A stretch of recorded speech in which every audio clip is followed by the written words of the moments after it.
1991, naganap ang tinaguriang second largest volcanic eruption ng 20th century na nag-iwan ng daan-daang mga patay at mahigit 200,000 na mga pamilyang nawalan ng bahay. Puro putik kami, tsaka buhangin. Yung mga bata nag-iiyakan. Ito ang pagsabog ng Mount Pinatubo.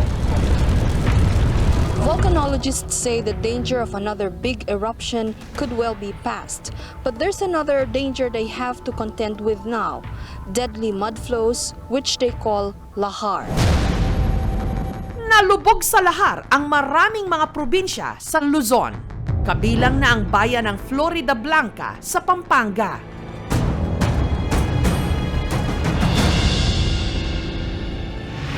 Pero ang ilang mga taga Florida Blanca may paniniwala kung bakit tila naghiganti ang kalikasan. Ilang buwan kasi bago naganap ang pag-alboroto ng Pinatubo, ang kanilang Santo Niño ninakaw. Sinasabi nila, ninakaw kasi ang ninyo, kaya nag-alboruto ang bulkan, inulan kami ng buhangin and then ashfall, gumuho ang aming simbahan. It was a miracle na yung parish priest namin, nakaligtas siya. Ang ninakaw na imahen, ang Apong Senyor Santo Niño de San Jose of Florida Blanca. Taong 1867 pa ito inukit. May taas na 20 inches, gawa sa kahoy at may suot na korona. Kapartner ng isa pang santo na katabi nitong nakadisplay sa altar, si San Jose, na siya niyang kahawakan ng kamay. Taong 1991, nung huli itong nakita ng caretaker ng simbahan ng St. Joseph the Worker na si Arnel. Saturday, after nung wedding, pumanik kami sa kumbento para kumain. Di namin sinara yung simbahan. Pagtingin ko dun sa kanila, nawawala yung ninyo. Duda ni Arnel ang pagnanakaw sa Santo Niño, plinano. May 4 na lalaki, parang hindi taga Florida, suspetsa ko, parang sila yung kumuha. After 2 days nga, na-spread na sa buong Florida na nawawala yung Santo Niño, dinampot ako dahil ako nga unang nakakita. Naabsweldo kaming lahat sa simbahan hanggang hindi nakita yung Santo Niño. Ang sabi nila, on that year, maraming talagang nangunguha ng mga antique images. Yung iba naman, nangunguha dahil sa another sect, sinisira nila yung mga old images. Nalungkot ka, parang nawalan ka rin ng kapatid, parang nawalan ka ng kaibigan, ganun. Para mapalitan ang ninakaw na imahen, ang simbahan nagpagawa ng replika ng Batang Niño. During high school, yung teacher ko sa Values Education, inassign ako na linisan si Apong San Jose. At that time pala, nung nililinis ko siya, iba na yung ninyo na kasakasama niya. And then yung ninyo, nakataas yung kamay, it is as if parang sinasabi ng ninyo, huwag mo akong hawakan. Merong a little bit of that longing na sana one day, pag sana ako mamatay, mabalik siya. Lumipas ang maraming taon, ang mga tiga Florida Blanca walang nagawa kundi umasa na balang araw maibabalik din ang kanilang ninyo. Hanggang kamakailan, si Duke, estudyante na deboto rin ni San Jose, habang nagbabrowse daw online, may nakapukaw ng kanyang atensyon. Isang antigong imahen. So yung nakita ko siya, para siyang familiar. Pero hindi ako sure. Kaya minessage ko dun sa maestro ko kung ito na kaya yung nawawalang ninyo. Agad itong itinawag ni Duke sa kanyang dating guro, si Albert. Sinasabi niya na, I think nakita ko ang nawawala ninyong Santo Niño. Nung sinend niya yung photo, iba yung pakiramdam. As in talagang parang divine intervention siya. Bagamat malakas ang kutob nilang yon ang 3 dekada na nilang nawawalang imahen, sina Duke at Albert hindi raw 100% sigurado.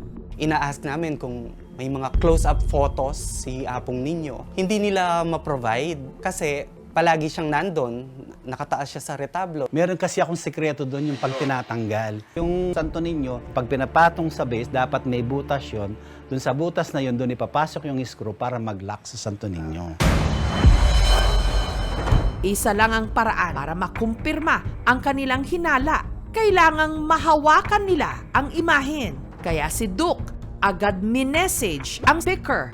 Hindi nagre-reply. And then I told him na stay put. Tatakbo ako ng simbahan, pupunta ako kay Apong San Jose, magdarasal ako. Na kung yun yung ninyo niya, sana maibalik sa atin.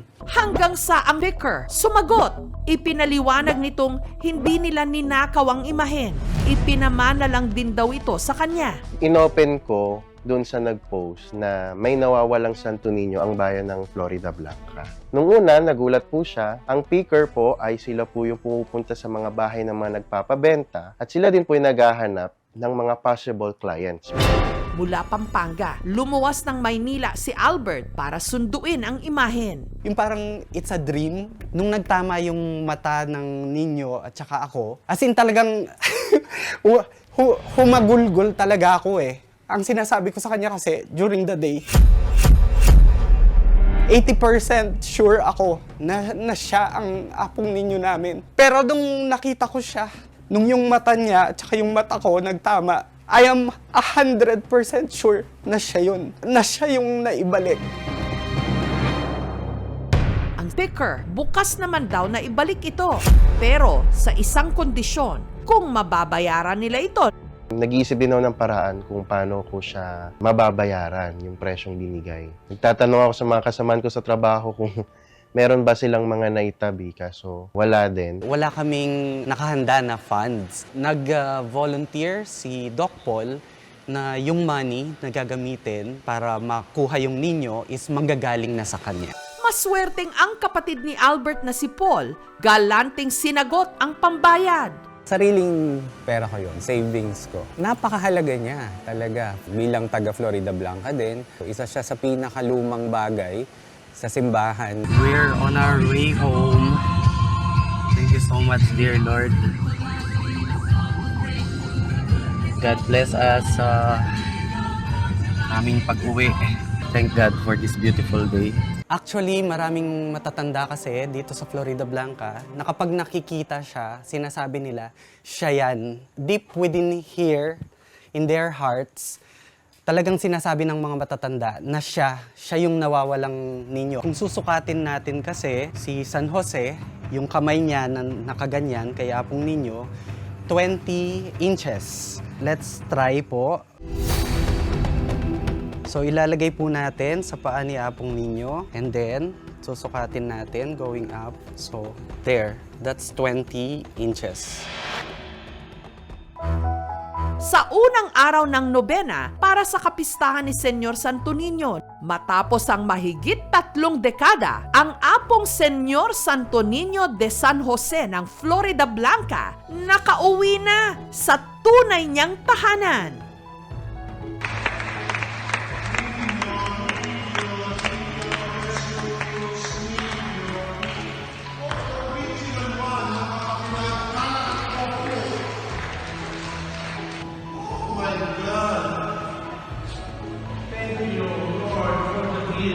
Na napakalaking biyaya nito, hindi ko nasukat akalain, it's a divine providence. Siyempre may sense of completeness. Kasi paano mo tawaging banal na pamilya kung ang mahalaga, ang anak ay wala. Si Apong San Jose, may X yung fold niya. Si Apong Ninyo, punong-puno ng X yung kanyang folds. Even after the back portion.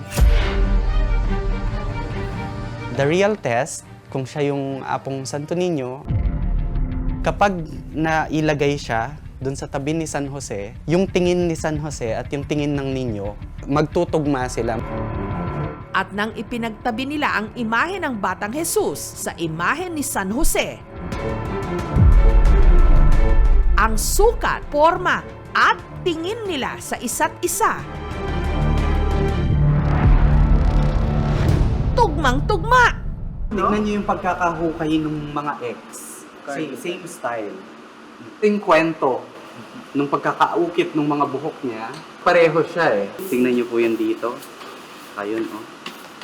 Tuwang-tuwa, yan oh, kinikilabutan ako. It will be a very, very hard process na tatanggalin si Apong Ninyo, ipoposition yung original. Bawal pa talaga siyang alisin muna. Ang santo, kanilang ipinarada.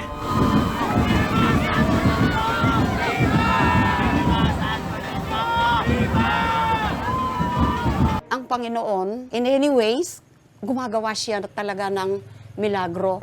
Sa ngayon, nasa kustodiya pa ni Albert ang imahe ng Niño Jesus para sa gagawin ditong restoration. Bali-bali yung mga crowns niya, madumi siya. For too long, napabayaan siya. Yun yung nakita ko siya. Parang, saan ka ba kasi nilagay? Bakit ganyan yung itsura mo? Bakit parang napabayaan siya? We will begin the fumigation, yung just to make sure na wala siyang insekto sa loob, nasisira sa kanya. Maybe around more than 2 months.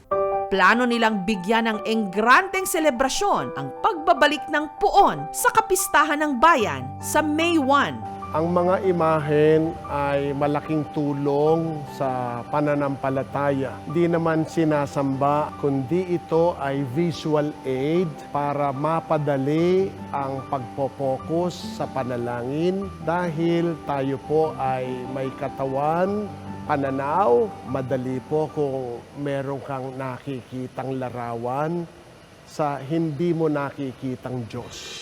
Lahat nga yata ngayon nabibili online kahit pang matagal nang nawawalang mga santo. Pero ang hindi matutumbasan ng anumang halaga ang ating pananampalataya. Thank God for this beautiful day. Na hindi natitinag kahit pa sa gitna ng mga pagsubok at trahedya.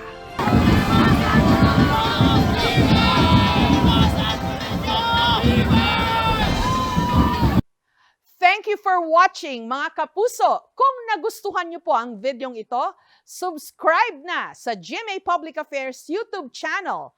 And don't forget to hit the bell button for our latest updates.